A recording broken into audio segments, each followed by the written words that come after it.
Players think, any way we can regenerate his balls and threaten to do it again? Look at the cleric and shrug. Not that level yet. The artificer pipes up. Can I mending his balls? The players stare. My face went. Hi everybody, SkyDieRay here and welcome to the bunny slope, I think. Anyway, welcome to another DnDGreentext video as well. How are you guys doing? Hope you're having a wonderful day today. Before jumping into the video, just wanna quickly kindly ask if you wanna smash the like button. It only takes a second, it helps me out and I appreciate it so much, so thank you for that. And with that being said, I hope you enjoyed the video. Tales from Adventurers League. Main character syndrome. Dumb that players say. What is the dumbest thing that a player has said to you at the table? I'll start. Be me about 4 hours ago, running a T1 game of Adventurers League at my local game shop.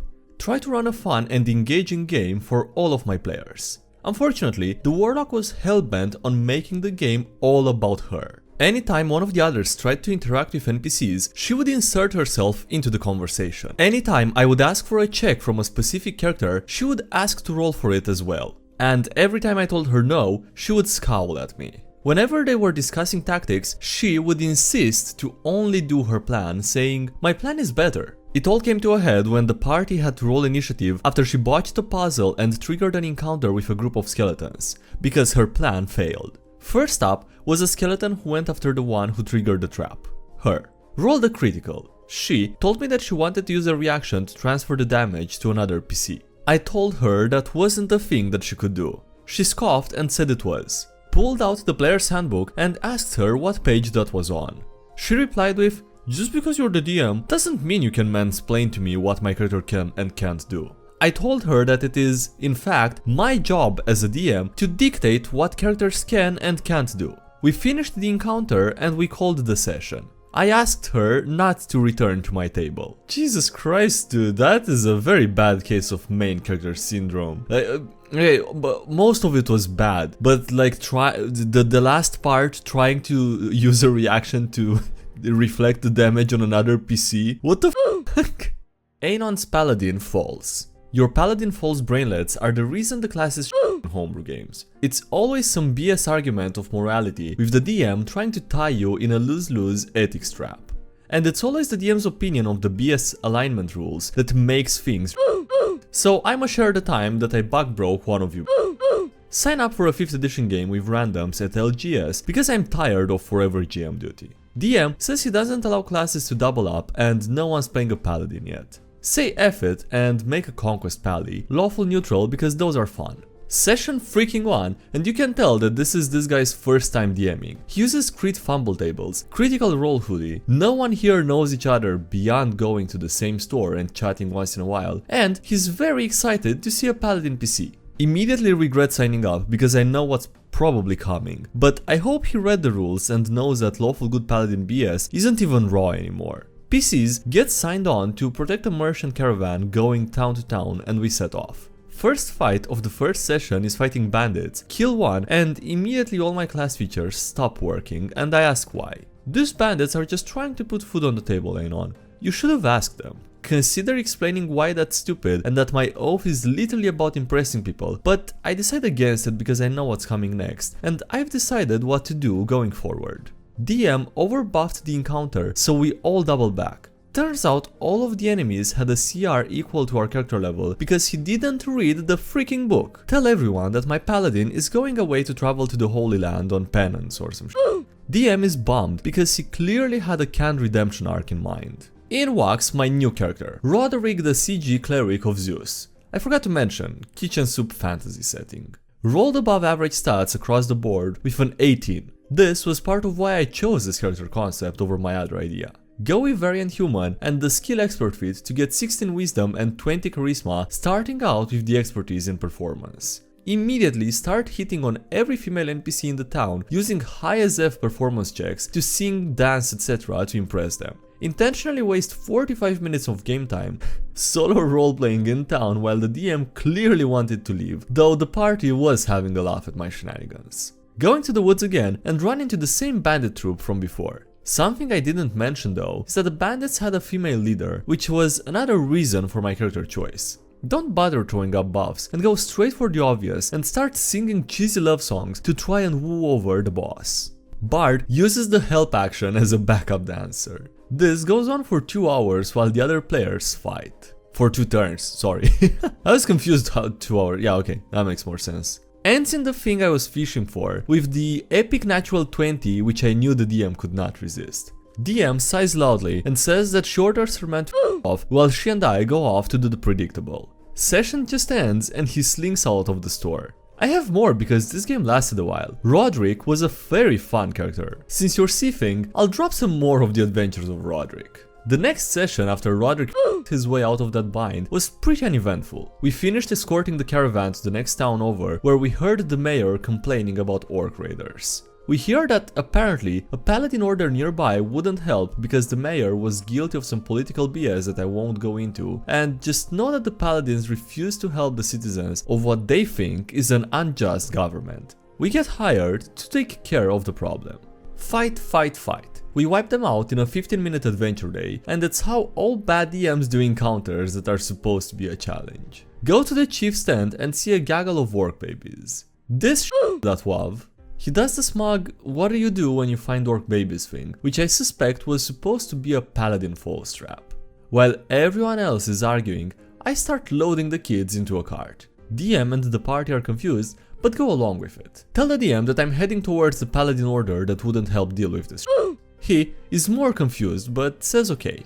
Other players ask what I'm doing and I just tell them to hang back. When I get to the temple where they hang out, I barge in through the front door with thaumaturgy active. I come to you as a messenger of the gods. DM is surprised and describes Paladin standing up from prayer to see the guy with a booming voice carting in a bunch of green babies. You refused aid to the people of this valley. Now I come here to see how you treat the truly helpless. The gods have their eyes on you all. Roll deception with proficiency, guidance and advantage that the DM agreed I should probably have for the result of 25. They all fail insight and walk over to the cart. I leave and slam the door behind me magically with thaumaturgy and head over to the party. Tell the party that they are the paladin's problem now and go for a drink. As you can probably pick up on, being a CG cleric of a CG god with established lore has a lot of advantages. As long as I'm not an abject asshole, I can get away with just about anything thanks to my IRL knowledge mythology skill, and I have some myth that can justify basically anything I do.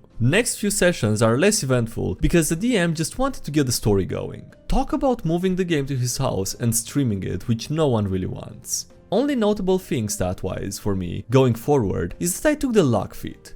We end up getting roped into a weird land dispute subplot with a Romeo and Juliet plotline going on.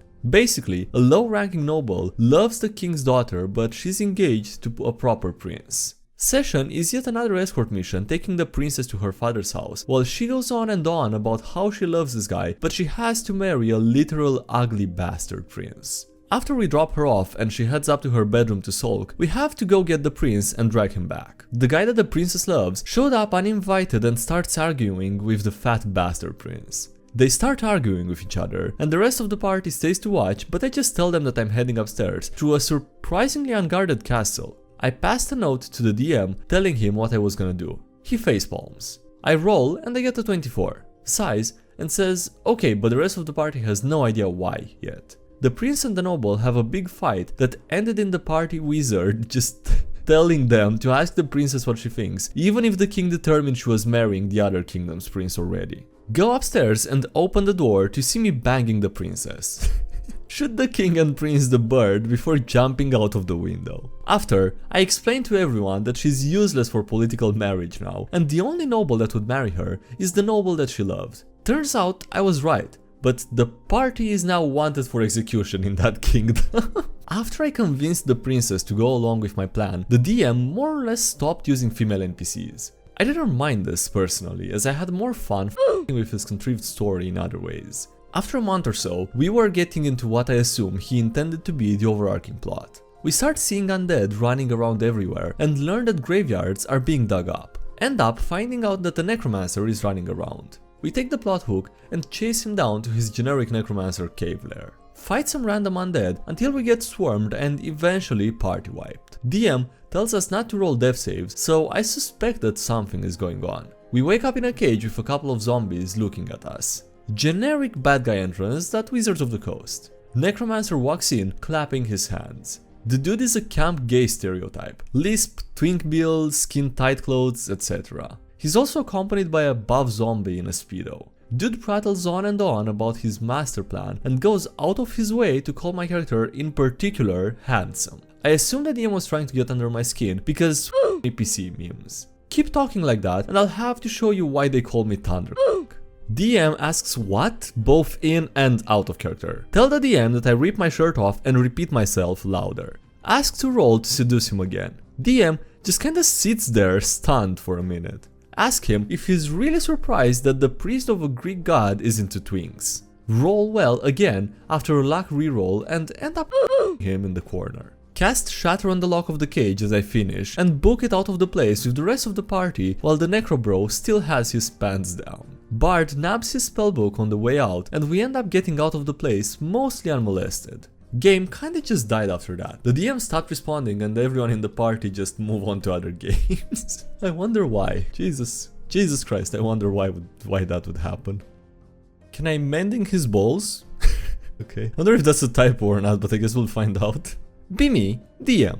Be not me, players. Players, kidnap a bad guy for information on a big bad dragon. Bad guy is fanatic and won't talk. The players try many types of coercion. He is adamant. Barbarian has an idea. Ties a rope to the bad guy's nethers and drags him around. A distant pop is heard and the bad guy screams. Players try for more information. There is literally nothing worse you can do. Just kill me. Long live Igneous. Players think. Any way we can regenerate his balls and threaten to do it again? Look at the cleric and shrug. Not that level yet. The artificer pipes up. Can I mending his balls? The players stare. My face went. Oh god. Okay, I just want to say two things. That was I hope they didn't let him use mending on his balls. Second of all, I hate it so much when people use my face when without attaching an image to it. That's just that. Okay, that's all. Play Freebird. Be me, DM. Be not me. Party of standard murder hobos that pretend to be traveling musicians. You and your wagon are on the Hills Highway when you see a small gathering at a rest stop ahead of you. What is the commotion, OP? As you approach, you see a group of 12 people surrounding a halfling on a box playing a fiddle. Bard, is he better than me? No. We challenge him to a contest. The crowd can be the judge. Bard rolls perform. The rest of the party rolls aid another to give the Bard +8 for a total of 34. Laugh that perform checks that high attract outsiders' attention. People's heads turns to see your amazing performance and the halfling stops playing. Halfling, you lot play pretty good. If you're going to have some backup, I should as well. Fighter, I don't see any friends of yours. Halfling smirks. Fire erupts around the highway and the rest of the area, barring you from living unscathed. 4 lesser demons crawl up from the ground with instruments in hand. You look back to the halfling to see horns, a tail, and goat legs. Well, I guess it was worth coming back to Georgia after all, says the halfling. Alright, on that note, that's it for today's video, so thanks so much for watching, I hope you enjoyed. Don't forget to leave a video and subscribe for more if you haven't already. Also, thank you to everyone supporting the channel on Patreon, I really appreciate it, so thanks so much for that. Links below if you want to check those out, as well as links to the social media, Discord server, Subreddit, and anything else. And yeah, thanks again for watching, and I'll see you next time. Have a great day, bye!